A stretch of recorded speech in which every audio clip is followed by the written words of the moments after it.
Ju njohi me shtypin e ditës e njëjtë 29 maj, në faqen e parë të gazetës Panorama do të lexoni: sot rinis parlamenti aktual, lëvizjet e grupeve të Partisë Socialiste dhe Partisë Demokratike, mesazhet e Peleshit dhe Bardhit për deputetët, agenda. Kush nuk paguan tatimet i bllokohet makina, do verifikohen edhe pronarët e automjeteve luksoze.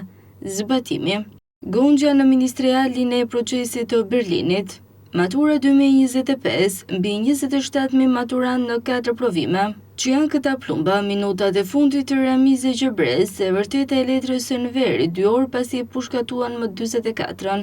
Pashtu në premtësi të kësaj gazete do të lexoni 2 opinione me tituj. I pari vjen nga Rudina Hajdari, betejë e vërtetë e opozitës për 4 vite të ardhshme, dhe kombëtarja dhe pseudokombëtarja nga Besnik Dizdari.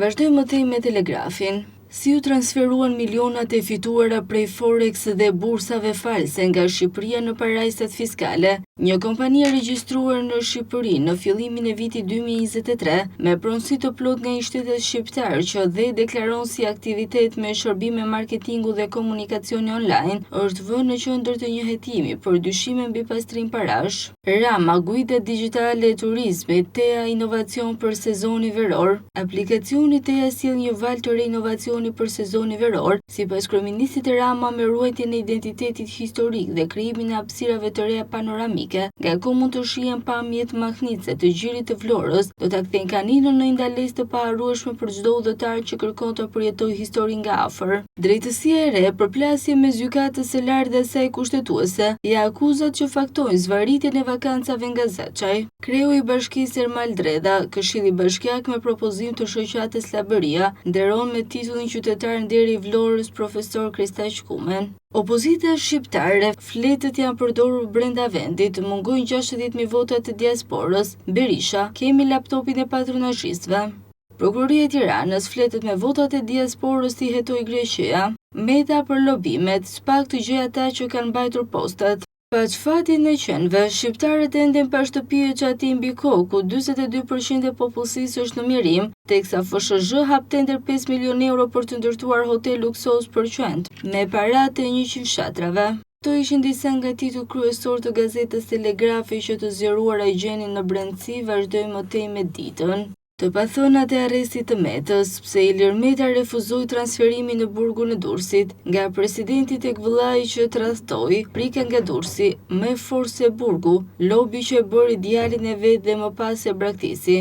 Kush është Rebeka, amerikania e dosjes së Ilir Metës? Misteri, pse e ndryshoi papritur avokatin Ilir Meta? Kush është Adrian Shatku dhe Kushirin Brejmllari? Pse Meta ftoi Krida Duma në burg? Do kalojmë shumë bukur. Pas 24 orësh, nderi që i bëri opozitës, ambasada e Shteteve të Bashkuara në Tiranë, pas gjithë kësaj tragjikomedie që natyrisht Edi Rama e shijon shumë, vetmja gjë pozitive është fakti që tani kemi një opozitë që nga anti-amerikane dhe sovraniste është ndëruar në qesharake. Arrestim në Belgjik, përgjimjet kanë zbuluar bisedat me vëllain e truprojës së Berishës. Pensionistët, zinxhiri i këputur i kontrollit minon besimin te tregu farmaceutik shqiptar. Zbulohet misteri, japse Rama tha më morën 500.000 euro për një aksident pa viktima. Opinion dhe votimet, 11 maj dhe polarizimi toksik i televizioneve. Dosja sterilizimi, nuk do të ketë gjykim të shkurtuar për Beqajn. Deklarata, cilët janë 2 deputetët e listës së mbyllur në Tiranë që do të arrestohen nga SPAK. Rreziku i shpendëve si emergjencë globale. Këto e të tjera i gjeni të zgjeruara në brendësi të gazetës Dita. Vazhdojmë më tej me fjalën që çelet me kryartikullin. Berisha nuk është urim për Ramën, por azgjësimi i tij. Sali Berisha komentoi deklaratën e ambasadës së Shteteve të Bashkuara të Amerikës në Tiranë, lidhur me zgjedhjet e 11 majit, ndryshe nga interpretimet që lexojnë si një urim për mbarvajtjen e procesit zgjedhor. Berisha konsideroi atë si një sinjal të fortë negativ ndaj qeverisë Rama. Kreu i PD-s thotë se zgjedhjet e 11 majit ishin një farsë dhe paralajmëroi një betejë të gjatë për votën e lirë. Lobimi në Shtetet e Bashkuara, Ilir Meta heq përgjegjësinë, pyesi Monikën dhe Brejmllarët. Ish presidenti Ilir Meta ka reaguar nga burgu për pagesat që janë bërë për lobim në emër të LSI-s. Ai është distancuar plotësisht nga çdo përgjegjësi për këto veprime, duke i hedhur fajin ish kryetares së partisë, Monika Kryemadhi, dhe ish sekretari të përgjithshëm Endrit Brahimllari. Çështja sterilizimi, prokuroria kërkon gjykim për vjedhje me shpërdorim detyre. Analiza. Kosovës i bëhet thirrje ta shfrytëzojë mundësinë e re në rrugën drejt Bashkimit Evropian. Ndeshja Shqipëri-Serbi antiterrori mësyn në Tiranë. Iglitare flet për herë të parë, kam realizuar një ëndër shumëvjeçare. Dhe si gjithmonë në fund Panorama Sport, të huajt bllokojnë kryeqytetin. Partizani dhe Tirana mbahen peng nga vendimet e futbollistëve jo shqiptar. Te të kuq Vujnović dhe Podstrelov duan paga plus për divorcin. Te Bardheblut lëvizjet varen nga shitja e sulmuesit Wayland Sharmuni.